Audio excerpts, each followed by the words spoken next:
Écoutez avec respect et recueillement les lectures pour cet antépénultième dimanche après la Trinité. Tout d'abord l'Ancien Testament dans le livre du prophète Daniel au chapitre 12, les versets 1 à 3.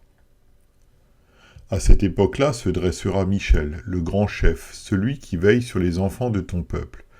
Ce sera une période de détresse telle qu'il n'y en aura pas eu de pareille depuis qu'une nation existe jusqu'à cette époque-là. À ce moment-là, ceux de ton peuple qu'on trouvera inscrits dans le livre seront sauvés. Beaucoup de ceux qui dorment dans la poussière de la terre se réveilleront, les uns pour la vie éternelle, les autres pour la honte, pour l'horreur éternelle. Ceux qui auront été perspicaces brilleront comme la splendeur du ciel, et ceux qui auront enseigné la justice à beaucoup brilleront comme les étoiles, pour toujours et à perpétuité. Ici prend fin la lecture de l'Ancien Testament.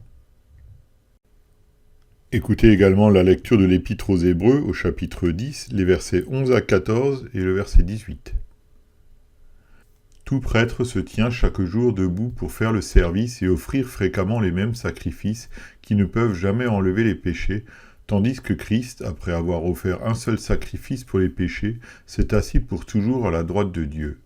Il attend désormais que ses ennemis soient réduits à lui servir de marchepied. En effet, par une seule offrande, il a conduit à la perfection pour toujours ceux qu'il rend saints. Or, là où il y a pardon des péchés, il n'y a plus à présenter d'offrande pour le péché. Ici prend fin la lecture de l'Épître. Écoutez enfin la lecture de l'Évangile de Marc au chapitre 13, les versets 24 à 32. Mais ces jours-là, après ce temps de détresse, le soleil s'obscurcira, la lune ne donnera plus sa lumière. Les étoiles tomberont du ciel, et les puissances célestes seront ébranlées. Alors on verra le Fils de l'homme venir sur les nuées avec beaucoup de puissance et de gloire. Il enverra ses anges et rassemblera ceux qu'il a choisis des quatre coins du monde, de l'extrémité de la terre jusqu'à l'extrémité du ciel. Tirez instruction de la parabole du figuier. Dès que ses branches deviennent tendres et que les feuilles poussent, vous savez que l'été est proche. De même, quand vous verrez ces choses arriver, sachez que le Fils de l'homme est proche, qu'il est à la porte. Je vous le dis en vérité, cette génération ne passera pas avant que tout cela n'arrive. Le ciel et la terre disparaîtront, mais mes paroles ne disparaîtront pas.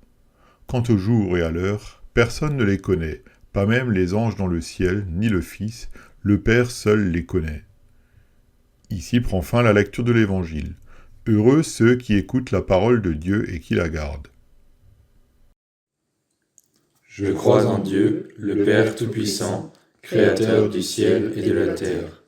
Je crois en Jésus-Christ, son Fils unique, notre Seigneur, qui a été conçu du Saint-Esprit et qui est né de la Vierge Marie. Il a souffert sous Ponce Pilate, il a été crucifié, il est mort, il a été enseveli, il est descendu aux enfers. Le troisième jour, il est ressuscité des morts, il est monté au ciel. Il siège à la droite de Dieu, le Père Tout-Puissant, et il viendra de là pour juger les vivants et les morts. Je crois au Saint-Esprit, la Sainte Église universelle, la communion des saints, la rémission des péchés, la résurrection de la chair et la vie éternelle. Amen.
Prions. Seigneur Jésus, toi qui as offert le seul sacrifice qui ôte le péché, fais que nous soyons attentifs à ta parole pour que nous mettions notre confiance en ce que tu as accompli sur la croix et ne tentions pas de mériter notre salut. Amen. Bien-aimés du Seigneur, rendus saints par sa seule offrande sur la croix, que la grâce et la paix soient avec vous. Amen. Le thème pour ce sermon sera « Jésus, votre grand prêtre, nous, prêtres de Christ pour le monde », basé sur la lecture de l'Épître aux Hébreux au chapitre 10. Les 2 premiers versets de notre texte proposent une comparaison entre le service des prêtres juifs et celui de Jésus. La religion que l'Éternel établit dans l'Ancien Testament est une religion de sacrifice. D'abord, les sacrifices eurent lieu dans le tabernacle, la tente à travers laquelle Dieu demeurait parmi son peuple. Ensuite, les sacrifices continuèrent au temple, après sa dédicace, durant le règne de Salomon, jusqu'à la chute de Jérusalem en l'an 586, quand les Babyloniens en avaient détruit Jérusalem. Les sacrifices reprirent vers 516 avant Jésus-Christ, quand le deuxième temple fut construit, jusqu'à la destruction du temple en l'an 70, presque 40 ans après la crucifixion de Christ. Il semble que la lettre aux Hébreux ait été écrite avant la destruction du temple en 70, car son auteur parle du temple comme s'il existait toujours. Pensez à la réalité des chrétiens juifs. Ils se rendaient au temple pour prier Dieu. Quant aux sacrifices qui y avaient lieu, ils comprenaient qu'ils étaient superflus. Ils devaient être une offense pour Dieu, car Jésus avait déjà expié le péché du monde. Néanmoins, les prêtres juifs continuaient à les offrir, inutilement et sans cesse, selon les exigences de la loi de l'Ancien Testament. Comme un rat qui court dans une roue, les prêtres suivaient les exigences de la loi, sans jamais avancer. Les sacrifices des prêtres juifs étaient incapables d'enlever les péchés. Mais celui de Jésus, un seul sacrifice, a payé le prix. Arrête. La loi avait été satisfaite et il n'y restait plus rien à accomplir pour le pardon des péchés. Jésus était sans péché et ainsi il s'était offert en tant que l'agneau de Dieu sans défaut. Pour Jésus, son sacrifice avait été agréable à son Père et la mort de cet homme innocent mit fin à la nécessité d'autres sacrifices. Ainsi, nous lisons dans notre texte. Là où il y a le pardon des péchés, il n'y a plus à présenter d'offrande pour le péché. Pensez-y. Imaginez que vous souscrivez une hypothèque pour acheter une maison. C'était une somme énorme et vous travaillez sans cesse pour payer la dette. Vous mettez en place un virement mensuel et à la fin de chaque mois, vous versez le surplus de votre budget. Vous arrêtez de consulter votre relevé parce que vous savez que vous n'avez pas pu la régler. Par la suite, quelqu'un qui vous aime vient et la règle. Vous ne devez plus rien, mais plutôt que de le croire, vous persévérez. Il faut qu'il y ait une erreur quelque part. Et chaque mois, la banque renvoie la somme sur votre compte. Vous allez parler à la direction et vous dites « Je veux payer mon hypothèque, mais vous rejetez ce que je vous donne. » La direction répond « Tout est déjà réglé. » Mais vous ne croyez pas au point d'abandonner les paiements sur le bureau à la succursale.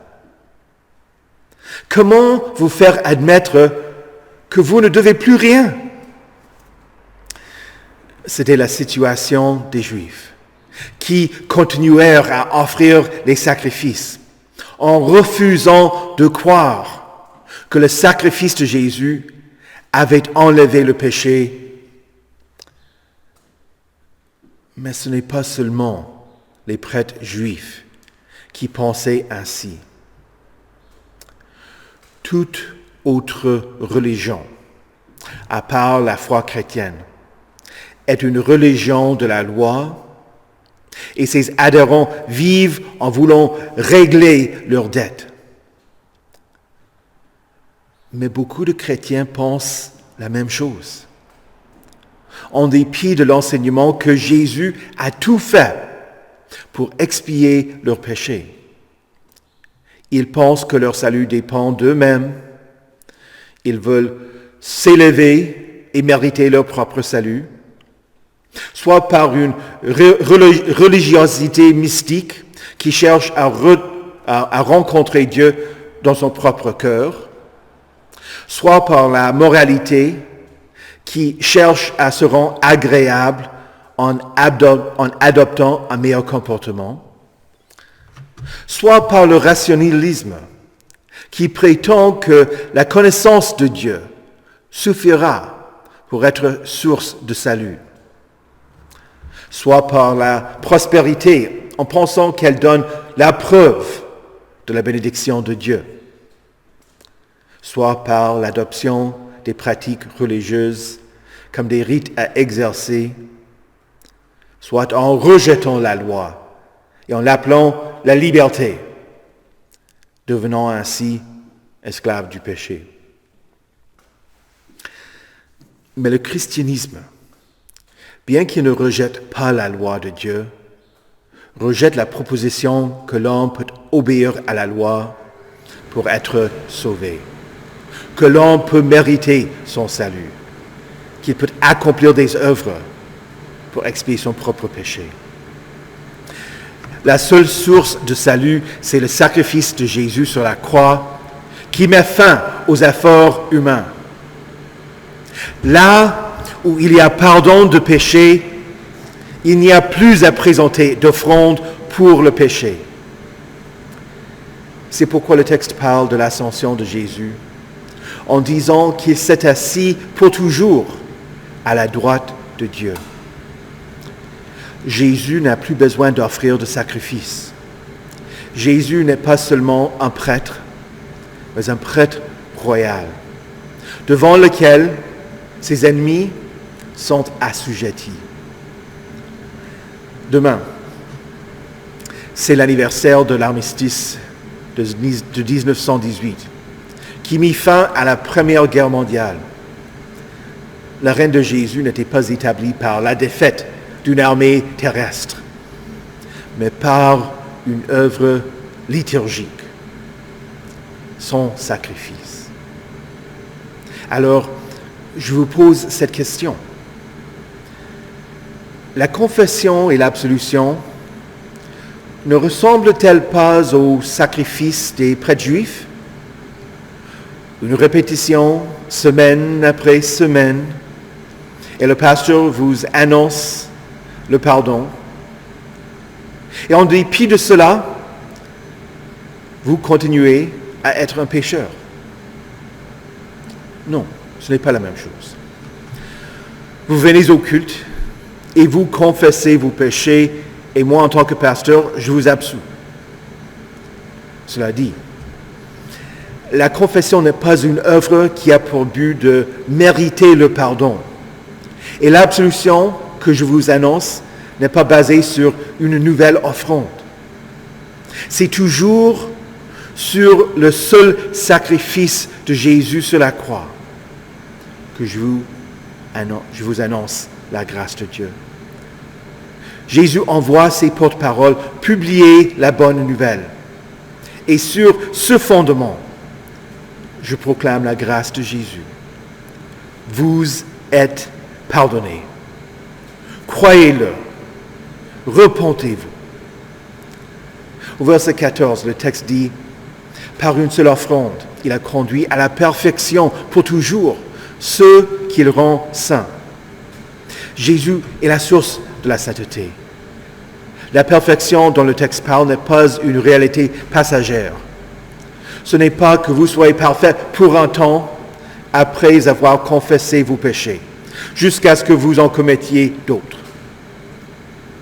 Non, vous êtes toujours un pécheur, mais vous êtes appelé à rejeter, à renoncer, à vivre conformément à la parole de Dieu en vous tournant des péchés que vous commettez. Vous confessez vos péchés parce que c'est la vérité. Vous êtes pécheurs. Et je vous annonce le pardon. Parce que vous êtes des pécheurs qui ont besoin d'entendre que vous êtes pardonnés.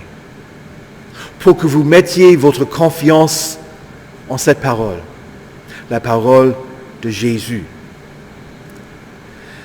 Il y a plusieurs années, il y a eu une publicité pour une marque de savon. L'homme vivait sa vie en faisant toutes les activités quotidiennes, mais elle était toujours sous la douche. L'eau n'arrêtait jamais de couler sur lui. C'est un peu comme le baptême, vous êtes baptisés. Pour la marque de savon, elle voulait communiquer qu'en se servant de leurs produits, on était toujours propre. Vous participez à la sainteté de Dieu et vous continuez à la recevoir. Cela dit, il ne suffit pas que Dieu envoie Jésus en tant que grand prêtre, ni qu'il établisse le saint ministère pour pardonner aux pécheurs. Ce n'est pas seulement aux pasteurs que Jésus a donné le droit de pardonner, mais il l'a donné à l'Église. Vous souvenez-vous, en Pierre 2,9, vous êtes des prêtres royaux. Comme Jésus est un prêtre royal, vous l'êtes aussi. Pourquoi? Pour proclamer les louanges de celui qui vous a appelé des ténèbres. C'est à vous d'annoncer le pardon de Christ à ceux qui commettent des péchés envers vous. C'est à vous de soulager la personne qui a une mauvaise conscience en la rassurant quant au fait Jésus soit mort pour son péché. Quand Jésus guérit l'homme paralysé, celui que ses amis descendirent sur un brancard, les pharisiens posèrent la question: qui peut pardonner les péchés si ce n'est Dieu seul? On peut dire tout simplement, Jésus est Dieu et il pouvait pardonner à l'homme paralysé. Mais nous voyons une autre réponse de la foule d'après ce récit dans l'évangile selon Matthieu. Quand la foule vit cela, elle fut émerveillée et célébra la gloire de Dieu qui a donné un tel pouvoir aux hommes. Oui, Dieu a donné aux hommes, à vous, le pouvoir de pardonner. Luther prêcha: tous les chrétiens baptisés ont ce pouvoir. De cette manière, ils louent Christ et les paroles leur sont données pour qu'ils puissent dire, quand ils le jugent utile et aussi souvent que nécessaire: vois, cher homme, Dieu t'offre sa grâce et te pardonne toutes tes fautes. Sois réconforté. Tes péchés ont été pardonnés. Réjouis-toi et sois consolé. Crois-le et c'est à toi. Luther continue: ainsi, quand je vous dis, vos péchés ont été pardonnés, acceptez-le comme étant aussi certain que si Dieu lui-même vous l'avait dit. Dieu a donné aux hommes l'autorité de pardonner les péchés. Et ceci fait grandir le royaume de Christ et offre un réconfort et un appui à la conscience. Nous faisons ceci par la parole. Que Dieu nous fasse la saisir. Fin de citation de Luther. Chers saints, vous avez en Jésus-Christ un grand prêtre qui vous a pardonné. Là où il y a pardon des péchés, il n'y a plus à présenter d'offrande pour le péché. Mais pour vous, par une seule offrande, il a conduit à la perfection pour toujours ceux qu'il rend saints. C'est l'activité contenue de Dieu. Et vous, en tant que saints, il vous fait annoncer le sacrifice de Jésus pour le monde. Les gens peuvent dire, qui peut pardonner les péchés si ce n'est Dieu seul? Dieu a donné un tel pouvoir aux hommes. Pas pour qu'ils offrent quelque chose, mais pour qu'ils annoncent le pardon de Christ. Soyez émerveillés et célébrez la gloire de Dieu. Vous êtes pardonnés. Au nom de Jésus. Amen. Que la paix de Dieu qui surpasse toute intelligence garde vos cœurs et vos esprits en Jésus-Christ pour la vie éternelle. Amen. Prions le Seigneur. Notre Père, qui es aux cieux, que ton nom soit sanctifié, que ton règne vienne, que ta volonté soit faite sur la terre comme au ciel. Donne-nous aujourd'hui notre pain de ce jour. Pardonne-nous nos offenses, comme nous pardonnons aussi à ceux qui nous ont offensés. Et ne nous laisse pas entrer en tentation, mais délivre-nous du mal. Car c'est à toi qu'appartiennent le règne, la puissance et la gloire, au siècle des siècles. Amen. Recevez la bénédiction de l'Éternel. Que le Seigneur vous bénisse et vous garde. Que le Seigneur fasse luire sa face sur vous et qu'il vous accorde sa grâce. Que le Seigneur tourne son visage vers vous et qu'il vous donne sa paix. Amen.